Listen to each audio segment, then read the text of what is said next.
All right, as the unofficial end of summer, is that how you say it? He's still trying to figure it out, Amber. Yeah. He's like, is this the end of summer? Is this the beginning of fall? The What is it? unofficial Yeah, end. most people say that Labor Day weekend is the unofficial end to summer, but you know, calendar says that the summer officially doesn't end until later on in September, but summer's holding on because we are talking about even hotter conditions headed our way. So welcome to our next weather sphere. We are talking about sunny, clear conditions today. Take a look at our next weather sky cam looking at LAX.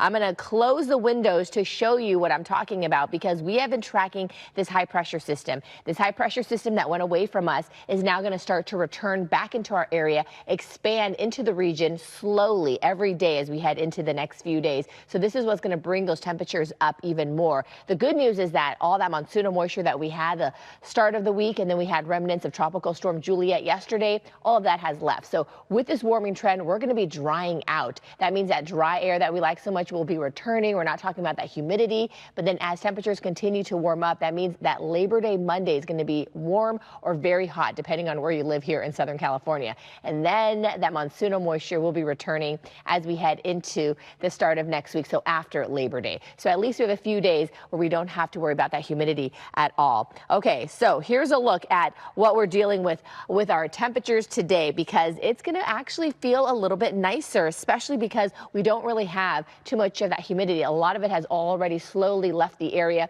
So we're looking at upper 90s for Woodland Hills. We're talking about some mid 80s near the coast. But I do want to point out and show you that we are going to see those temperatures get up into the triple digits as we head into this upcoming long holiday weekend. So even though we're in the high 90s today, look at what happens as we head into tomorrow. We're going to caution you that it's going to get even hotter. So we're going up into the triple digits, and then it's going to stay that way as we head into the rest of this long holiday weekend for areas like the valleys. And then we're also looking at our beach conditions. As I mentioned, beaches are really nice today, mid 80s for Santa Monica and also for the Manhattan Beach area, a little bit hotter for Long Beach. And then you can see for Huntington Beach, we're looking at temperatures in the low 80s. I'm just going to pull it up and show you really quickly what I'm talking about with our beaches. So with our beaches, even though we're looking at some really nice conditions, camp out closer to a lifeguard because we're talking about some really dangerous and high rip currents all weekend long. So we're talking about waves anywhere from 2 to 4 feet. We could see temperatures anywhere from upper 60s to low 70s. So right now the ocean waters have really started to warm up. So it's starting to feel a little bit nicer. It is cold once you start to take that first plunge,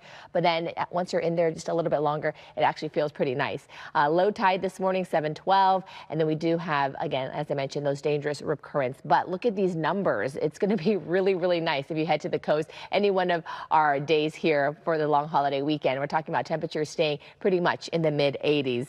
Okay, I'm going to continue to work my way down to Southern California to show you about our temperatures today. Upper 80s for Mission Viejo. We'll have those 80s for San Clemente, and then we have those high 90s in the Inland Empire like Lake Elsinore and also for the San Bernardino and also Ontario areas.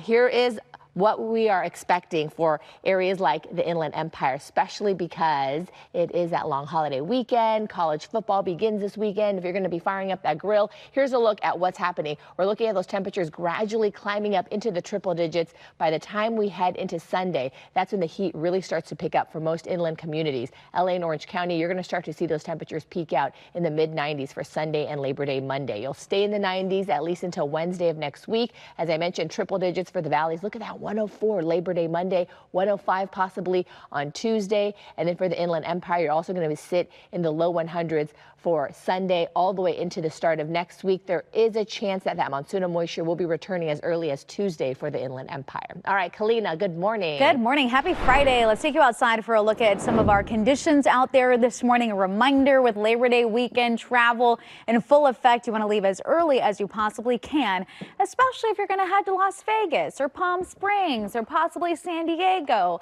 Up the coast, the 101, that one too, or the 5 through the Grapevine. Get an early start if you can. I do have a signaler that's still here. Jackknife Big Rig 57 south before Sunset Crossing. 2 left lanes are blocked off. There is a slight backup here. It's just about 9 minutes, but it could impact your drive if you're not expecting anything to be in the way. You could take the 71 instead to get around some of those delays. Overall, in the LA area, more green than red. However, I still have this crash here. It cleared up, but the backup is still there. So 710 south at Long Beach Boulevard. Boulevard. Even though lanes are now open, you can see that backup building just before the 105. Here's a look at KCAL overhead, also showing you that traffic backup on the 710 freeway as well. It's a 13-minute ride between the 105 and Long Beach Boulevard, but you can easily get around that by taking the 110 or the 605 south. And leaving you with a look at the Inland Empire, I still have that issue on the 10 in Banning. I'll take you there in just a bit. Now you can get your KCAL news, weather, and live stream all in one place on the CBS News app. Download it free today.